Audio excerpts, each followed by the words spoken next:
So first, I think I should just turn it over to you and see if there's anything you want to say about the piece in general, and then maybe hit a couple of quick questions that I've got. Okay. Um, it's been quite a while. Yeah, yeah, this is old music now. This is about 40 years ago. A classic.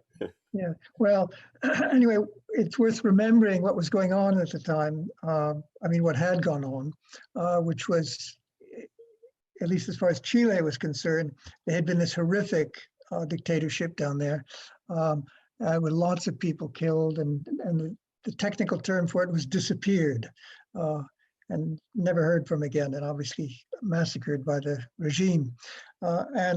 This woman who sort of emerged around the same time, a folk singer called Holly Near, also feminist kind of women's music and so forth, but very good. And she made this song, which I think is a really great song. I mean, it's a spectacularly good song, and which we used to go hear. So I heard it from her, so to speak, and and then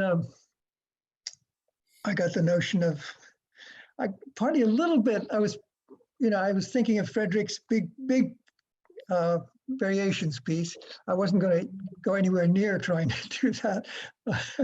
That's beyond me. But this song was so great, and I thought, why not?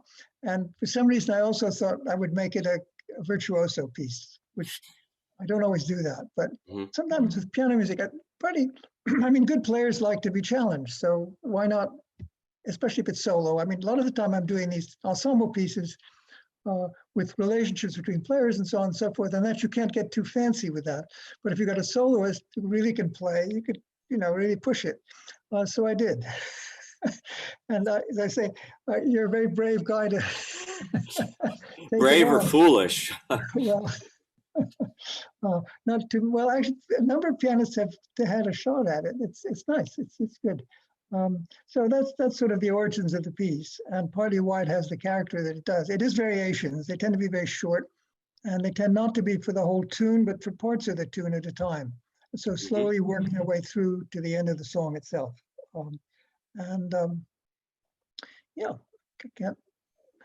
yeah, the form is really, really interesting in that respect, because you hear one phrase, sometimes recognizably from the song, sometimes somewhat more buried, and then variations which don't seem, from my standpoint, even like a set of variations, but more a set of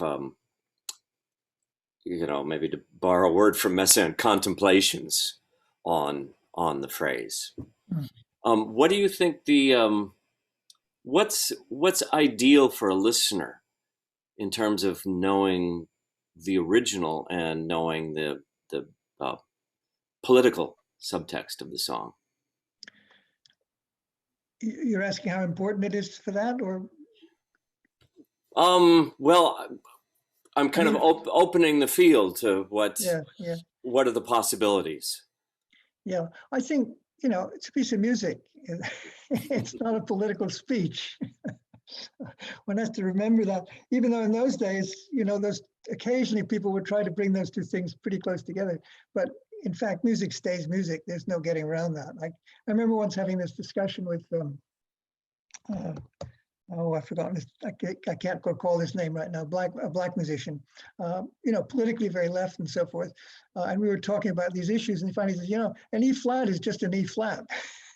It's it's not a call to revolution, right, or a criticism of whatever, but it is just a sound.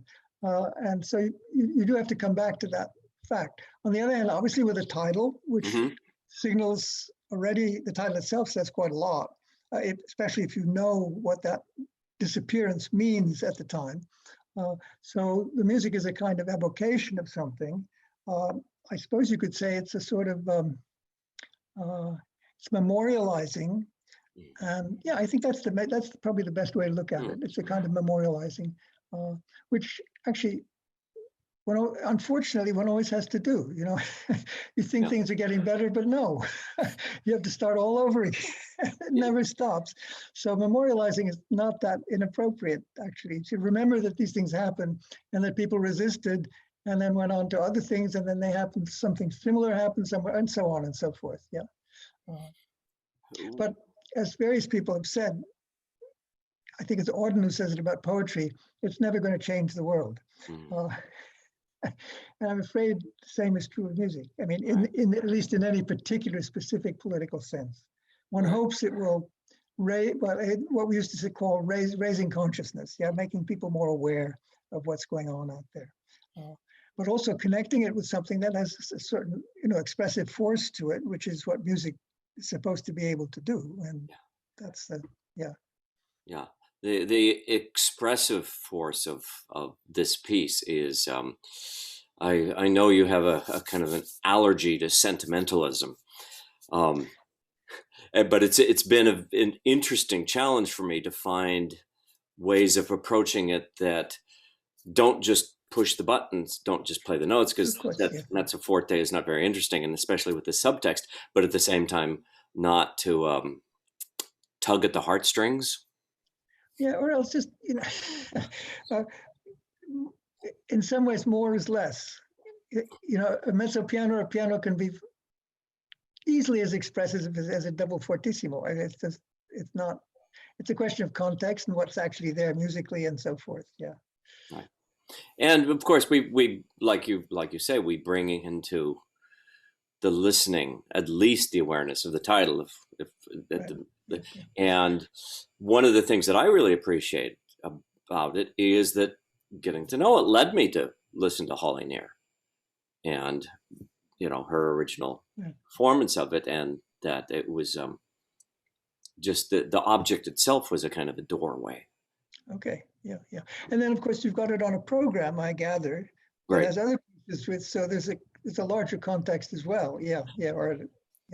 Right. Well, that goes back to what you were saying about the abstract quality of the E flat, because, for example, also on the program is Charles Ives' Anti-Abolitionist Riots,